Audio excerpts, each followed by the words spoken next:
अस्सलाम वालेकुम मेरे समझदार पाकिस्तानियों। मेरा नाम रेहान तारिक है और आप मेरा यूट्यूब चैनल और फेसबुक पेज देख रहे हैं। करोड़ों दरूद आका दो जहां नबी मेहरबान मोहम्मद मुस्तफ़ा सल्लल्लाहु अलैहि वसल्लम पर।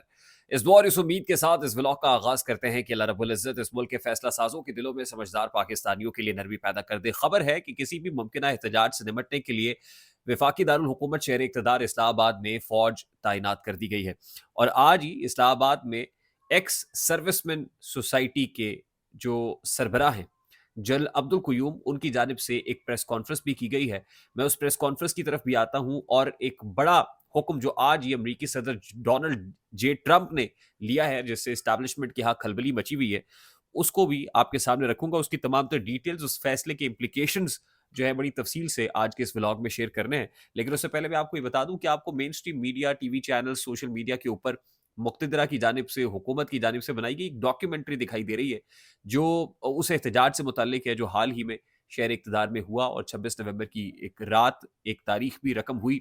उस एहतजाज से मुताल्लिक बताया जा रहा है कि शरपसंद थे, इंतशारी थे, आतिशी असलहा लेके आए थे, तोड़-फोड़ का इरादा रखते थे। काउंटर में जो स्टैट्स पाकिस्तान तहरीक-ए-इंसाफ की तरफ से दिए जा रहे हैं और बताया जा रहा है कि इतने लोग शहीद हुए हैं, इतनी मैयतें, इतनी लाशें वहाँ से उठाई गई हैं और जो रियासती जबर का मुज़ाहिरा किया गया, उसके ऊपर हमारी मालूमात के मुताबिक पाकिस्तान तहरीक-ए-इंसाफ की सोशल मीडिया टीम काम कर रही है। एक डॉक्यूमेंट्री तैयार की जा रही है और वो डॉक्यूमेंट्री चंद घंटे में ही अमेरिका और यूरोप के लिए रिलीज़ कर दी जाएगी। अब ज़ाहिर है पाकिस्तान तहरीक-ए-इंसाफ की सोशल मीडिया का जो काम है, वो तो अनप्रेसिडेंटेड है और फिर उनका मुकाबला भी अभी तक कोई नहीं कर सका। तो कोई डॉक्यूमेंट्री ऐसी है जो तैयार की जा रही है और कहा यह जा रहा है कि वो शानदार डॉक्यूमेंट्री ना सिर्फ पाकिस्तान में बल्कि इन पर्टिकुलर खुसूसी तौर पे अमेरिका और यूरोप के लिए तैयार की जा रही है। और अमेरिका और यूरोप यानी इंटरनेशनल फोरम्स के ऊपर ये बताया जाएगा कि पाकिस्तान में कैसे ह्यूमन राइट्स वायलेशंस हो रही हैं और इमरान खान के टाइगर सपोर्टर्स, वर्कर्स को कैसे कॉर्नर्ड किया गया है, उनको मारा पीटा गया है। ये सरियन जो है इंसानी हकूक की पायमाली है, खिलाफ वर्जी है, जिसके ऊपर जो आलमी तंजीमें हैं इंसानी हकूक की, वो भी एक्शन लें और पूरी दुनिया जो है उसके ऊपर खामोश ना बैठे बल्कि उस पर लबकुशाई करे। अच्छा, वफाकी दारुल हुकूमत इस्लामाबाद में फ़ौज तैनात है और जो प्रेस कॉन्फ्रेंस हुई है जनरल अब्दुल क़य्यूम की जानिब से, उसकी डिटेल्स मैं आपके सामने रखूंगा। लेकिन उससे पहले मैं आपको ये बता दूं कि अमरीकी सदर डोनाल्ड ट्रंप ने आज यानी 1 दिसंबर को एक बड़ा फैसला किया है और जहां बहुत सारे सरप्राइजेस उन्होंने अमरीकी सदर मुंतखब होने के बाद दिए हैं, उन्हीं सरप्राइजेस में से एक सरप्राइज ये एक्सपेक्ट भी किया जा रहा था कि डोनाल्ड ट्रंप ने आते ही एजेंसियों को और एस्टैब्लिशमेंट को जिस तरह से ललकारा और उस पर उसके जो टॉप पे बैठे हुए जो जर्नैलों को, टॉप पे बैठे हुए अफसरान को ये कहा कि वो करप्ट हैं, वो काम नहीं करते और उन्होंने कहा था कि सबसे पहले उनको ज़रा सैक करेंगे वो। मेरा ख़्याल है कि उसका आगाज़ अब हुआ चाहता है। डोनाल्ड ट्रंप की टीम के एक बहुत ही उनके लॉयलिस्ट डोनाल्ड ट्रंप के बावफा साथी और and he हेल्स from an Indian background, New York में पैदा हुए ये इंडियन कपल के यहाँ इनकी पैदाइश हुई, जिनका नाम जो है कैश पटेल है, कश्यप यादव पटेल, जिनको कैश पटेल कहते हैं। उनको उन्होंने डायरेक्टर एफबीआई लगा दिया है। इससे पहले सीआईए डायरेक्टर के तौर पर भी इम्कान जाहिर किया जा रहा था कि अमरीकी सीआईए के डायरेक्टर के तौर पर कैश पटेल को लगा दिया जाएगा, लेकिन अब बतौर डायरेक्टर एफबीआई, ये एक बहुत बड़ी पोस्ट है, डायरेक्टर एफबीआई उनको लगाया गया और ऑलरेडी जो डायरेक्टर एफबीआई काम कर रहे हैं क्रिस्टोफर रे, वो 7 साल पहले अपॉइंट हुए थे इस ओहदे के ऊपर और उसके बाद जाहिर है उनको स्टेप डाउन करना पड़ेगा। और डोनाल्ड ट्रंप की एक तारीख भी रही है कि जब वो इस तरीके से किसी को निकालते हैं तो इतनी आसानी से या ग्रेसफुल एग्जिट के तौर पर नहीं निकालते बल्कि अच्छा खासा जलील करके निकालते हैं।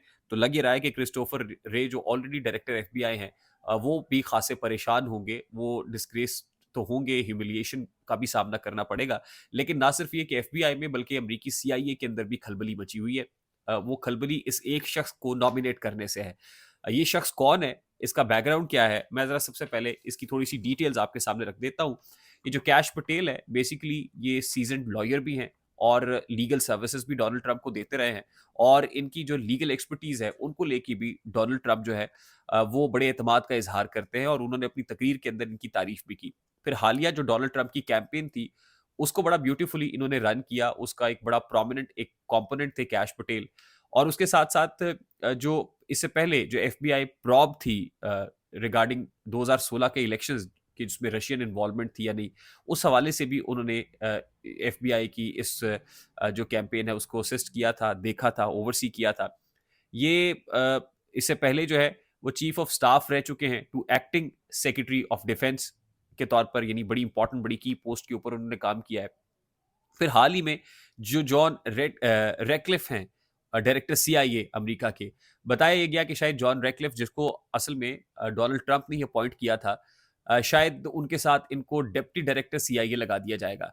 फिर ये कहा गया कि नहीं, डायरेक्टर सीआईए लगाया जाएगा। लेकिन जॉन रैटक्लिफ भी क्योंकि डोनाल्ड ट्रंप के लगाए हुए हैं, और डोनाल्ड ट्रंप इस पोजीशन में है इस वक्त, जिसको कहते हैं ना हमारे यहाँ 2/3 मेजोरिटी, यानी हाउस ऑफ रिप्रेजेंटेटिव्स के अंदर भी, और जो जो ऐवान नुमाइंदगान है और कांग्रेस है, सेनेट है, अमरीकी सेनेट है, वहां पर भी उनकी अक्सरियत है, और वो कोई भी फैसला लेने में कुली तौर पे इख्तियार रखते हैं। इसलिए लग रहा है कि मेजर स्ट्रक्चरल जो चेंजेस हैं, खास तौर पे अमेरिकन इंटेलिजेंस एजेंसीज के अंदर, एस्टैब्लिशमेंट के अंदर, सबसे पहले डोनाल्ड ट्रंप वो करने जा रहे हैं। अच्छा, उसमें अमरीकी सीआईए और एफबीआई परेशान क्यों हैं? ऑलरेडी कैश पटेल का बहुत सारा काम है इन एजेंसीज के हवाले से, और वो एक सोच रखते हैं, वो समझते हैं कि जिस अंदाज में मामला चल रहे हैं ऐसे नहीं चलना चाहिए, बल्कि इसको मेजर सर्जरी की जरूरत है। इन्होंने एक किताब लिखी थी, गवर्नमेंट गैंगस्टर्स। ये कशिफ यादव पटेल की, कैश पटेल की लिखी हुई किताब है, और इसके अंदर वो जो स्ट्रक्चरल रिफॉर्म्स हैं, जो तब्दीलियां हैं, मेजर उखाड़ पिछाड़ है अमेरिकी इंटेलिजेंस के अंदर, एजेंसीज के अंदर, एस्टैब्लिशमेंट के अंदर होनी चाहिए, वो इन्होंने प्रपोज की हुई है। और उसी को देखते हुए, उनके बैकग्राउंड को देखते हुए, ये फोर्सी किया जा रहा है कि एक बहुत बड़ी तब्दीली आने जा रही है अमेरिकन एफबीआई के अंदर भी और अमेरिकन सीआईए के अंदर भी।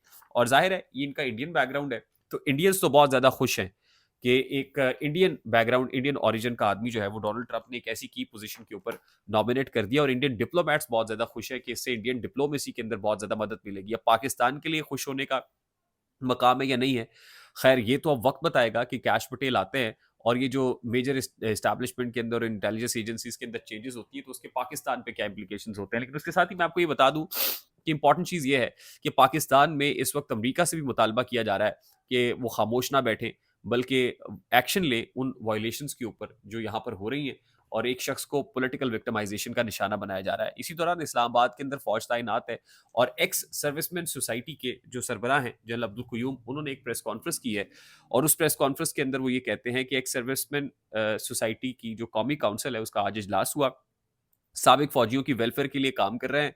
हमारी कोशिश है कि साबिक फौजियों की पेंशन में इजाफा हो। पेंशन के हवाले से इजलास में ब्रीफिंग दी गई, और ये जो इंपॉर्टेंट पार्ट है इसका, वो कहते हैं कि मुल्क में सियासी अफरा तफरी और कुछ हलकों की बार बार दारुल हुकूमत पर चढ़ाई काबिल अफसोस है। कानून को हाथ में लेकर अवाम की जान पर हमलावर किसी रियायत के मुस्तहिक नहीं है। हमें अपने मसाइल पुरअमन हल करने हैं। माशी मैदान में बेहतरी का सिलसिला शुरू है जो जारी रहना चाहिए। मुल्क में अमन की बहुत ज़रूरत है। मुल्क के बाहर बैठकर डिजिटल दहशत गर्दी में मुलविस अफराद को इंटरपोल के जरिए लाया जाए, सजा दी जाए। इनको हुनूदो यहूद की तरफ से डॉलर्स मिल रहे हैं, और फिर वो कहते हैं कि पाकिस्तान की सिक्योरिटी फोर्सेस की कुर्बानियों को खराज अकीदत पेश करते हैं। कुरम की सूरत हाल तशवीशनाक है। सूबाई हुकूमत जो है वहाँ हालात मामूल पर लाए। कुरम में जो कुछ हुआ वो गवर्नेंस की नाकामी है। कुरम एजेंसी में दुश्मन फिरका वारियत और लसानियत को हवा देता है। और दूसरी तरफ आज ही अली अमीन गंडापुर साहब ने प्रेस कॉन्फ्रेंस की है। वो कहते हैं कि ये जो वजीर आजम साहब ने भी जो खास तौर पे जो हमारी नेक्टा के तहत जो बनी थी, फोर्सेस बनी थी दहशत गर्दी के हवाले से, वो पुलिस फोर्स के 14 यूनिट्स काम कर रहे हैं। यहाँ पे आप ये कहते हैं कि हमारी सीटीडी फोर्सेस काम नहीं कर रही, काउंटर टेररिज्म डिपार्टमेंट एक्टिव नहीं है, तो वो फुली एक्टिव है। तो आज अली अमीन गंडापुर साहब ने आके एक तो वजीर आजम की बातों को काउंटर किया, दूसरी तरफ ये जो प्रेस कॉन्फ्रेंस हुई है ये इस्टेब्लिशमेंट के बयानी को रिफ्लेक्ट करने के लिए, फौज के बयानी को रिफ्लेक्ट करने के लिए, और बता रही है कि फौज के यहाँ इस वक्त कितना गम गुस्सा है। और दूसरी तरफ ये मामला बड़ी तेजी से आगे बढ़ते हुए इसलिए नजर आ रहे हैं कि अमेरिका के अंदर जो तब्दीलियां और सरप्राइजेस आ रहे हैं, कभी इम्कानात ये हैं कि उन्हीं सरप्राइजेस में से एक सरप्राइज पाकिस्तान के लिए भी हो सकता है। आई होप मेरी बात आप तक पहुंची होगी। अगर पहुंच जाए तो वीडियो को लाइक और शेयर करना मत भूलिएगा। चैनल पे नहीं तो चैनल को सब्सक्राइब कर लीजिएगा, बेल आइकन जरूर दबाइएगा। मुझे रेहान तारिक को इजाजत दीजिए, अपना बहुत सारा ख्याल रखिएगा। अस्सलाम वालेकुम।